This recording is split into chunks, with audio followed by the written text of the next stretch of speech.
what's up? Hey Gabe, did you want to come to the park with us? Yeah, sure, let me just see what I have to wear. Oh no, I have nothing to wear. Yeah, we know. But it's okay because I'm gonna help you.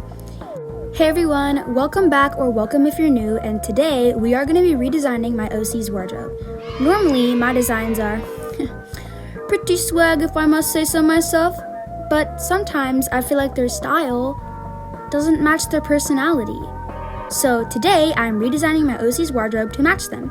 In order to know what style I'm gonna do, I'm gonna put down their personality traits and see which aesthetic matches them. Also, quick disclaimer, if my voice sounds weird recording this, it's because I'm under a blanket right now to prevent an echo, so yeah. Please don't fry me, you guys. Yo girl is broke! Okay, so for Gabe's redesign, I actually didn't change all that much from this picture. But I have a problem where... Okay guys, don't flame me. But I'll design a character and keep an outfit for a good 2 days, and then fall out of love with it and completely change the character. But now that I have an excuse to draw the OCs and actually carve their designs into my head, I can tell you guys some lore. So I know some people are probably thinking, oh, she's 13. The scars on her OCs or the scars on Gabe's face and stomach are probably just being edgy design with no backstory. Well, you'd be wrong. Enrique! Okay, so the reason why Gabriel has these scars is because he actually used to be a boxer, taking public classes, and one day he was sparring against this specific opponent that hated his guts but used to be really bad at boxing as well, and Gabriel made a comment saying, "You've gotten better," and the person got really offended and they just lunged onto him, pinned him onto the floor, and started scratching up his body trying to hurt him. Gabriel was actually about to be in lethal danger because they were kicking him and scratching him so much that he was losing a ton of blood and getting knocked out. But he kicked them in their stomach, which caused them to curl inwards and obviously acknowledge the pain. So he bought himself a couple seconds and he ran out the door. And he eventually called his manager, or the teacher of the class, and he said, "Hey man, I don't want to do this anymore." So he still boxes, he just teaches himself at home now. So yeah. But that's enough of that. Since the outfit and traits didn't change, I mostly focused on his height, hair type, and skin texture. But the overall aesthetic didn't change. That's all for Gabe. I really like how this one turned out, but we've already wasted enough time on him. Let's get to the next character. Okay, so this character's name is Yanuki, and she's actually a fairly recently made OC. I think I made her around a week ago after I felt inspired by Paprika and Spinel from Steven Universe. So for Yanuki's outfit, I have already uploaded 2 or 3 videos where she has her usual flare plants and lacy, rufflish blouse. But I feel like since she works at a circus, she should have other outfits she can work in. In order to achieve this, I took personality traits where she's athletic, quick, but also how she's coy and slightly neglected. To achieve this look, I gave her a bright, poofy dress, or I think they are bloomers, and then but I don't know. With the length being on the top of the thigh and big details like bows and layers.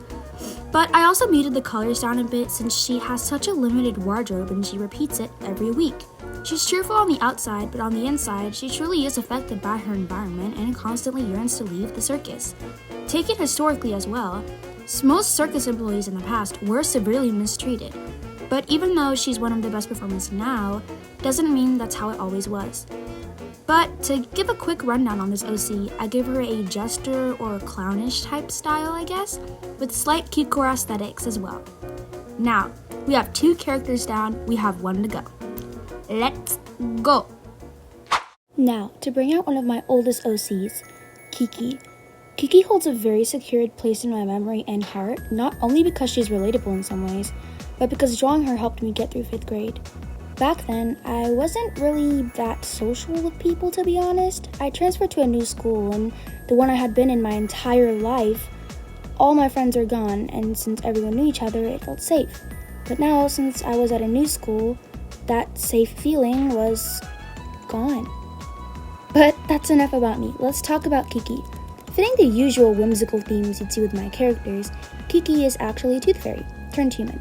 Noticeably, Kiki is quite petite and small. This actually has a reason. In her universe, tooth fairies are born where they fully bloom out of a flower that their parents or parent planted. But since the world was warming up, the flower bloomed a bit early and didn't develop enough, given her small size. Everyone thinks that tooth fairies are good whimsical creatures, but I like to think that just like any other idolized thing, there's always something wrong with it. You ever heard of the legend saying tooth fairies take your teeth and keep them as their own?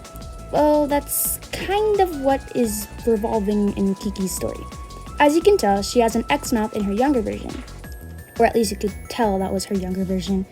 I'm not very good at drawing older characters, I'm sorry.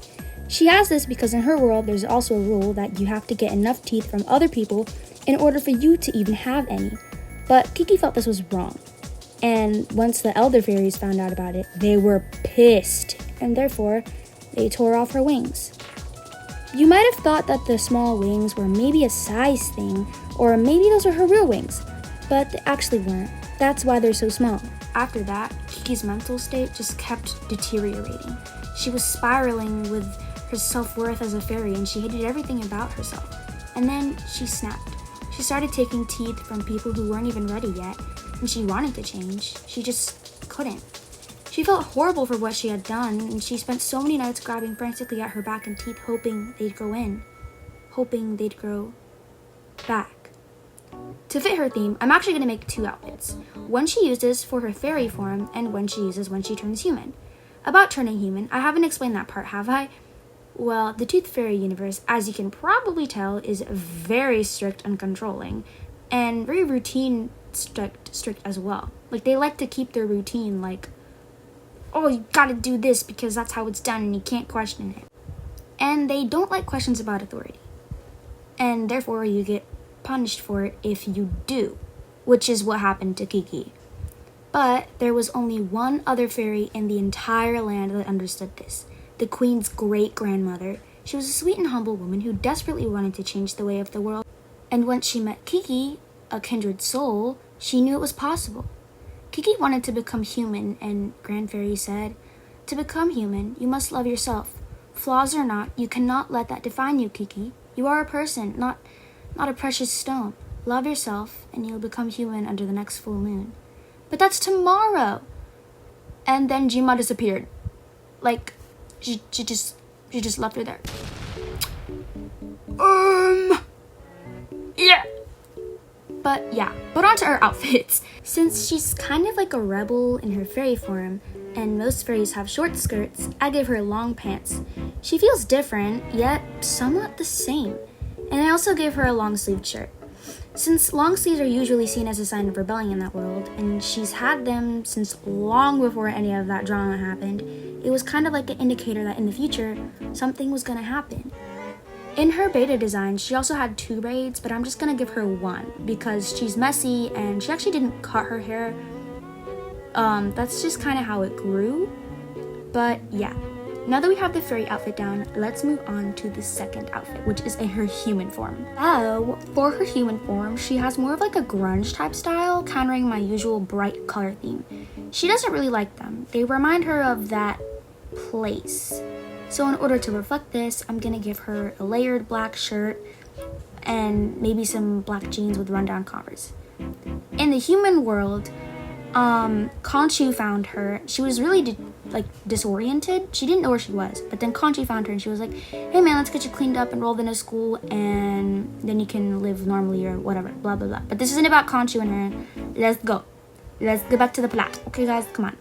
Since she was never really tidy or clean, I'm gonna keep like the messy bob. But she cut off the long part of her hair. She didn't like it. She never did actually. She just couldn't because I don't know. But she just couldn't. Anyways, that's all for her design, and that's really all for this video. I hope this entertained you or inspired you, and thank you so much for watching. Also, if you want, maybe hit that subscribe button. I'm trying to grow my channel. Anyways, thank you all so much. Love you guys. Bye!